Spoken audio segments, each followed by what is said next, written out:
black girl has something to say. And I just wanted to get on here and talk about a number of things. I just want to talk about a number of things.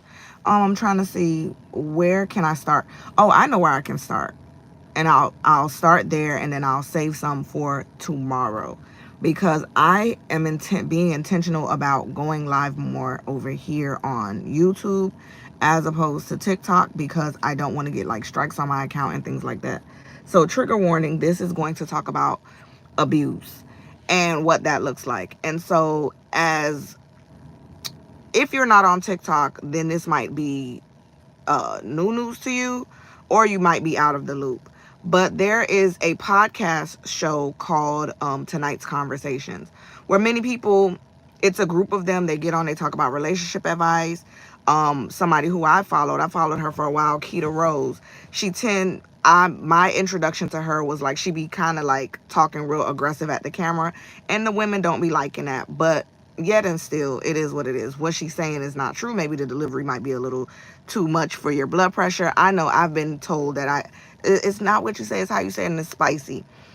And then this guy, before I saw them on the podcast together, I would see I don't know if he's like the owner of Tonight's Conversations, but don't remember his name, but I would see his content. And I remember one time looking more into his content, and it brought me to an old Facebook page that he used to be in cahoots with Derek Jackson. And if you know who Derek Jackson is, Derek Jackson was like this black male who would give off the vibe of like relationship advice, and also he was married, only to find out he was like cheating on his wife. Besides the point, I have always said this. I've never said it online, so this will be the first time I'm saying it online.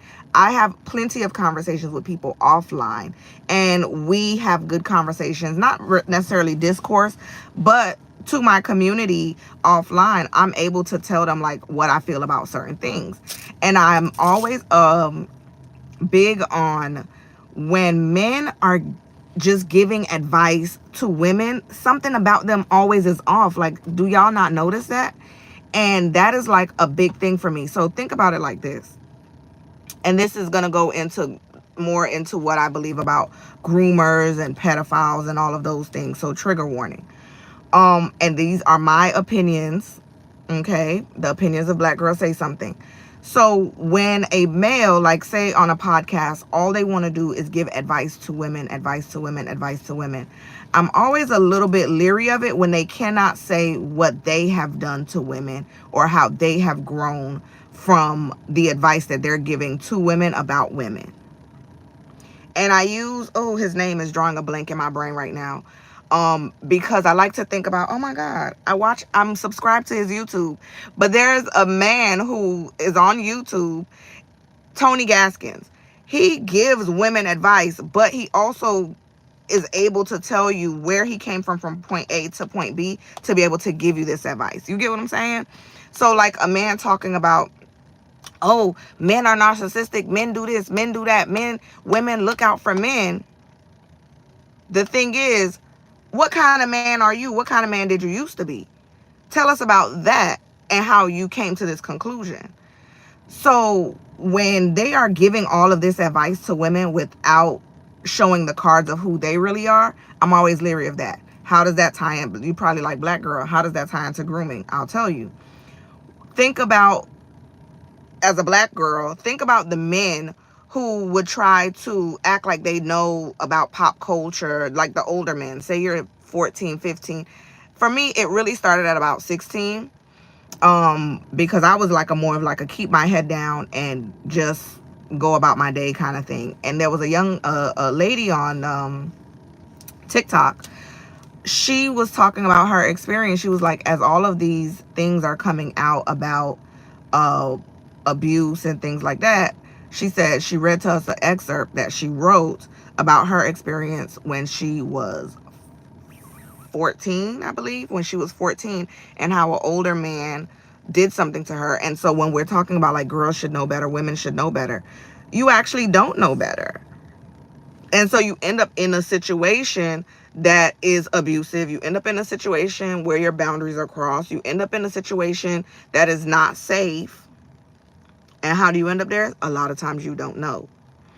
And so I'm always tying back into these conversations that we have to be able to have with our children in a comfortable way. We have to be able to talk to our children about what's acceptable, what's not acceptable.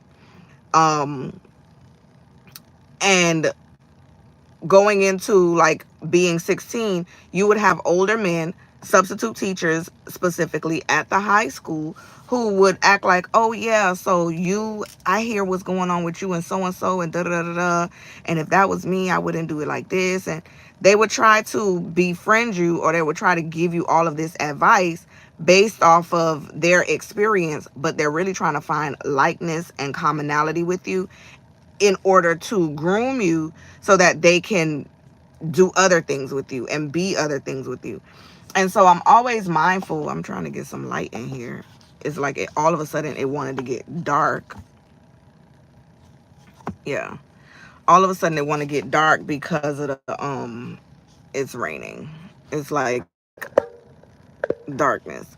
Anywho, so with that being said, yeah, we have to be mindful of what podcasts we're like delving into, especially when it's like male centered and all this advice from people who are not able to tell you this is what, give you the advice and then tell you what happened that led them to get to that point in the advice. And that's why when it comes down to relationship advice, the number one thing that I can tell people is get therapy first. I'll never forget being while I was married, and I was in the church heavy, y'all, and a young lady came up to me and she was like, your family, one day I hope to have a family like yours. And I was like, don't say that. And I know probably like I haven't talked to her or seen her in a long time, but if this was to ever cross her page, I'm pretty sure she'd probably be like, I get why she said don't say that.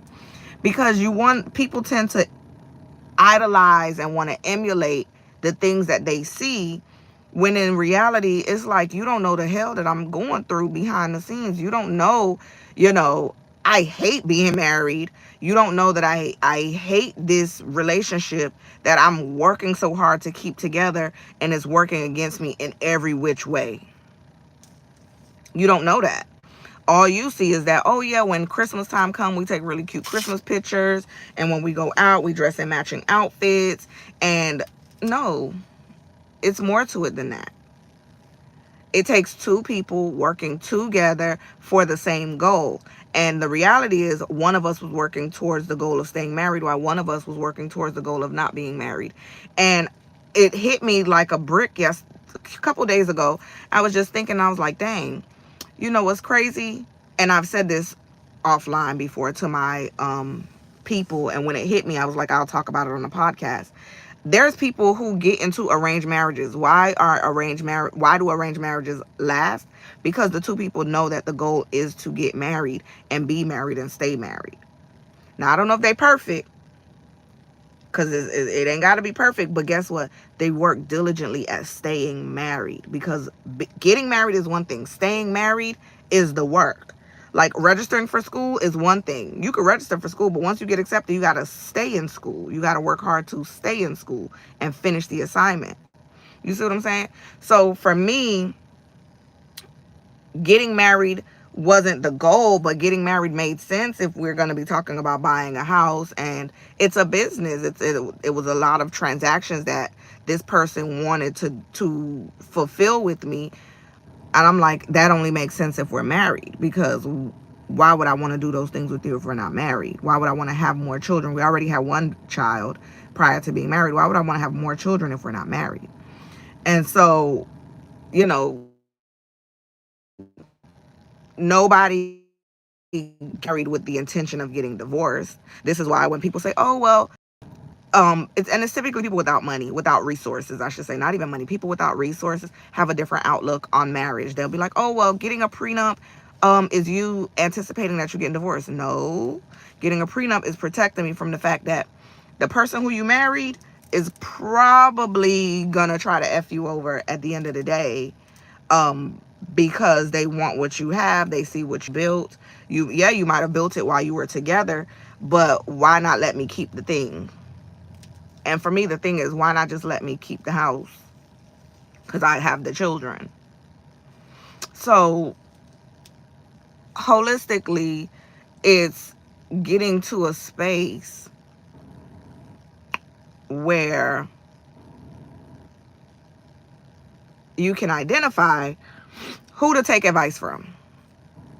I'm not on here. I don't use Black Girl Say Something to necessarily give advice. I use Black Girl Say Something to talk about my experience, my realizations, and what the culmination of the two will bring you may come off as advice.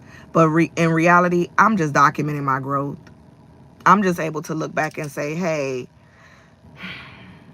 just like, for example, TikTok does these on this day. And on this day last year, I came on to TikTok to say, I don't know who needs to hear this, but the day is, it's been a rough couple of weeks, and we only 3 weeks into the year. And here I am a year later saying, it's been a rough couple of weeks, and we only 3 weeks into the year. So I record these episodes as a reflection point for me. I listen back to them like, dang, you was kind of scared to talk up, and now you speaking up even more. You were, that realization still stuck. So keep that, right? I have some where I'm talking about keeping the boundaries. I listen back to that for me as affirmations. The podcasts are literally affirmations from my past self to my future self. I recorded them a while ago, and I'm back listening to like the very third or fourth episode. That was like 2-3 years ago. So with that being said, you can tune into Black Girl Say Something every Friday at 1 p.m. Eastern Standard Time, wherever you listen to podcasts. Yes, we're on Apple, we're on Spotify, iHeartRadio, and so many other platforms. Of course, if you watching this, why you not subscribed to the YouTube yet? Get on that. Follow us on TikTok. We don't know how long we're going to have that for, okay? We're also on Fanbase. Don't know how long we're going to be over there. But we plan to be more active over here. So leave us a comment, drop us a question, ask us what you need to ask us, and who knows, we may just answer it on the next episode of Black Girl Say Something. As well as we are on Patreon. So all of the links will be in the description of this live. So get into it. Interact with them. Give them a little clickety-click, clickety-clack. All right? And until next time, remember, because this Black girl has something to say.